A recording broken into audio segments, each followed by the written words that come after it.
ZEE5 ಇರುವಾಗ ನೀವು ನಿಮ್ಮ ನೆಚ್ಚಿನ ಶೋಗಳನ್ನ ಎಂದಿಗೂ ಮಿಸ್ ಮಾಡಿಕೊಳ್ಳುವುದಿಲ್ಲ. ಅದು ಸಂಪೂರ್ಣ ಉಚಿತವಾಗಿ.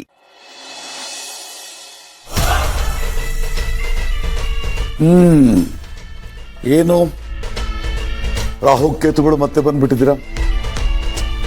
ಹೊಸ ವಿಷಯ ಯಾವ್ದಾದ್ರು ಹೊತ್ಕೊಂಡ್ಬಂದಿದ್ರೆ ಹೇಗೆ?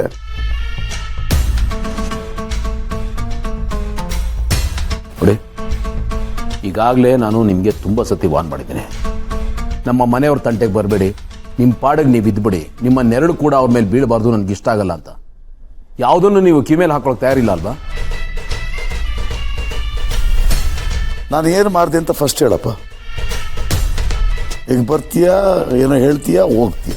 ನನಗೂ ಕೇಳಿ ಕೇಳಿ ಸಾಕಾಗಿ ಹೋಗ್ಬಿಟ್ಟಿದೆ. ನಾನೀಗ ಬಂದಿದ್ದು ಜೀವ ವಿಷಯಕ್ಕೆ. ಅವನು ಇನ್ನೂ ಚಿಕ್ಕವನು, ಬೆಳಿಬೇಕಾದವನು. ಅವ್ನು ಹಾಳು ಮಾಡೋದ್ರಿಂದ ನಿಮ್ಗೇನು ಸಿಗುತ್ತೆ? ಅಲ್ಲ, ನಾನು ಏನು ಮಾಡಿದೆ? ಇದರಲ್ಲಿ ನನ್ನ ತಪ್ಪೇನಿದೆ? ಅಲ್ಲ, ಏನೋ ಸೋಷಿಯಲೈಸಿಂಗ್ ಆಗಿ ಪಕ್ಕದಲ್ಲಿ ಕುಂಡಿಸ್ಕೊಂಡು ಅವನ್ನ ಕುಡಿಸೋದು ತಪ್ಪ? ಇದನ್ನೇನೋ ದೊಡ್ಡ ಕ್ರೈಮ್ ಅನ್ನೋ ಥರ ಹೇಳ್ತಾ ಇದೆಯಲ್ಲ ನೀನು. ಎಷ್ಟು ಕುಡಿಬೇಕು, ಎಷ್ಟು ಕುಡಿಬಾರ್ದು ಅನ್ನೋ ವಿವೇಚನೆ ಅವನಿಗಿರಬೇಕು. ನೀನು ನೋಡಿದ್ರೆ ಅವನ ಬ್ರೈನ್ ತೆಗೆದು ನಾನು ಇಟ್ಕೊಂಡಿದ್ದೀನಿ ಏನೋ ಥರ ಮಾತಾಡ್ತೀಯಲ್ಲ. ಯಾರನ್ನ ಒಪ್ಪ ಮಾತಾಯಿತು? ಅವನು ಬೇಕಾ ಬಿಟ್ಟು ಕುಡಿದ್ರೆ ನನ್ನ ಯಾಕೆ ಹೊಣೆ ಮಾಡ್ತಿದ್ಯಾ? ಈ ಥರದ ಜಾಣತನದ ಮಾತುಗಳನ್ನ ತುಂಬ ಕೇಳಿದ್ದೀನಿ. ಜೀವ ವಿಷಯದಲ್ಲಿ ನಿಮ್ಮ ಪಾತ್ರ ಏನು, ಅವ್ನು ಹಾಳಾಗೋದಕ್ಕೆ ನಿಮ್ಮ ಕಾಂಟ್ರಿಬ್ಯೂಷನ್ ಎಷ್ಟಿದೆ ಅಂತ ನಂಗೆ ತುಂಬ ಚೆನ್ನಾಗಿ ಗೊತ್ತು. ನಾನೇನು ದಡ್ಡ ಅಲ್ಲ. ಜೀವ ಹಾಳಾಗೋದಕ್ಕೆ ನಿಮ್ಮ ಕುಂಭಕ್ಕೆ ಕಾರಣ. ಅದಕ್ಕೆ ಹೇಳ್ತಾ ಇದ್ದೀನಿ, ಅವನಿಂದ ದೂರ ಇದ್ದು ಬಿಡಿ. ನೀವು ಅವನ ಜೊತೆ ಸೇರಿ ಬಿಸ್ನೆಸ್ ಮಾಡಿದ್ದು ಸಾಕು. ನಿಮ್ಮ ಬಿಸ್ನೆಸ್ ಎಂಥದ್ದು ಅಂತ ನಂಗೆ ತುಂಬ ಚೆನ್ನಾಗಿ ಅರ್ಥ ಆಗಿದೆ. ನಿಮ್ಮಿಬ್ಬರದ್ದು ಅದೇನಿದೆಯೋ ಅದನ್ನು ಸೆಟ್ಲ್ ಮಾಡ್ಕೊಳ್ಳಿ. ನೀವು ಸಹಾಯ ಮಾಡ್ತೀನಿ ಅಂತ ಹೇಳಿ ಅವನ್ನ ಹಾಳು ಮಾಡ್ತಾ ಇದ್ದೀರಾ, ನೆರಳಾಗೋ ಬದಲು ಕತ್ಲಾಗ್ತಾ ಇದ್ದೀರಾ. ಅದಕ್ಕೆ ಹೇಳ್ತಾ ಇದ್ದೀನಿ, ನಿಮ್ಮ ಸಹವಾಸ ಸಾಕು. ಇನ್ಮೇಲೆ ನಿಮ್ಮ ದಾರಿ ನಿಮಗೆ, ಅವನ ದಾರಿ ಅವನಿಗೆ. ನಿಮ್ಮ ನೆರಳಿಂದ ಆಚೆ ಬಂದ್ರೆ ಅವ್ನು ಸರಿ ಹೋಗೋದು. ಏನೇ ಕೆಡ್ತಾದ್ರು ಎಲ್ಲದಕ್ಕೂ ಶನೇಶ್ವರನೇ ಕಾರಣ ಅನ್ನಂಗೆ ನಿಮ್ಮ ಲೈಫ್ಲಾನ್ ಏನೇ ಆದರೂ ನನ್ನ ತಲೆಗೆ ಕಟ್ತಿರಲ್ಲ.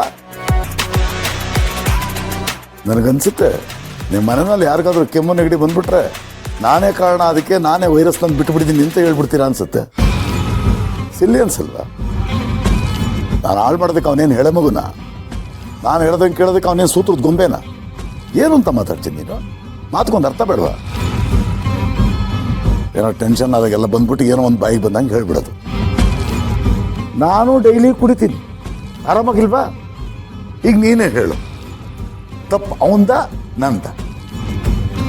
ನಾನೇನೋ ಅವನಿಗೆ ಬಲವಂತ ಕುಡಿಸಿಲ್ಲ, ಮತ್ತೆ ಯಾಕೆ ನನ್ನ ಕಡೆ ಬೇಡ ಮಾಡಿ ತೋರಿಸೋದು? ಯಾಕೆ ಅಂದ್ರೆ ನೀವು ಬರೋ ತನಕ ಎಲ್ಲವೂ ಸರಿಯಾಗೇ ಇತ್ತು, ಯಾವ ಸಮಸ್ಯೆನೂ ಇರಲಿಲ್ಲ. ಈ ಥರದ್ದು ಒಂದೊಂದೇ ಸಮಸ್ಯೆಗಳು ಬರೋಕ್ಕೆ ಶುರು ಆಗಿದ್ದು ನೀವು ಬಂದ ಮೇಲೆನೆ. ಅದಕ್ಕೆ ಹೇಳ್ತಾ ಇದ್ದೀನಿ, ಇಲ್ಲಿಗೆ ನಿಲ್ಲಿಸ್ಬಿಡಿ, ಇದನ್ನು ಮುಂದುವರಿಸ್ಬೇಡಿ.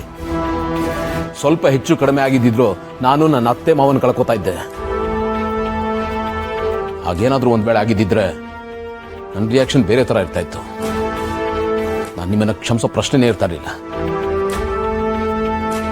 ನೀವು ಆಲ್ರೆಡಿ ತುಂಬ ವರ್ಷ ಜೈಲಲ್ಲಿ ಇದ್ದು ಬಂದಿದ್ದೀರಾ, ವಯಸ್ಸಾಗಿದೆ ನಿಮಗೆ, ಪರ್ಸನಲ್ ಲೈಫಲ್ಲಿ ಏಟ್ ತಿಂದಿದ್ದೀರ. ಎಲ್ಲದಕ್ಕಿಂತ ಹೆಚ್ಚಾಗಿ ನೀವು ಒಬ್ಬ ತಂದೆ ಅನ್ನೋ ಕಾರಣಕ್ಕೆ ನನ್ನ ಮನಸ್ಸಿನ ಮೂಲೆಯಲ್ಲಿ ಎಲ್ಲೋ ಒಂದು ಕಡೆ ಕರುಣೆ ಉಳ್ಕೊಂಡಿದೆ. ಅದು ಹಾಗೆ ಇದ್ಬಿಡ್ಲಿ, ಅದನ್ನು ಹಾಳು ಮಾಡ್ಕೋಬೇಡಿ. ಇನ್ನು ಎಷ್ಟು ದಿನ ಅಂತ ದ್ವೇಷ ಸಾಧಿಸ್ತೀರಾ? ವಯಸ್ಸಾಗಿದೆ ನಿಮಗೆ, ವಯಸ್ಸಿನ ಜೊತೆಗೆ ವಾಗೋದು ಬಿಟ್ಟು ಕಲ್ಲಾಗ್ತಾ ಇದ್ದೀರಾ. ಯೋಚನೆ ಮಾಡಿ, ಈ ವಯಸ್ಸಲ್ಲಿ ಇವೆಲ್ಲ ಬೇಕಾ ನಿಮಗೆ? ನಿಮ್ಮ ಹಠ, ಕೋಪ, ದ್ವೇಷ ಇದನ್ನೆಲ್ಲ ಪಕ್ಕಕ್ಕಿಡಿ. ಹಾಗೆ ಅದೇನಿದೆಯೋ ಸೆಟ್ಲ್ ಮಾಡಿಕೊಂಡು ಜೀವದಿಂದ ದೂರ ಆಗಿ. ZEE5 ಆಪ್ ಡೌನ್ಲೋಡ್ ಮಾಡಿ ಎಲ್ಲಾ ಸಂಚಿಕೆಗಳನ್ನು ಸಂಪೂರ್ಣ ಉಚಿತವಾಗಿ ನೋಡಿ.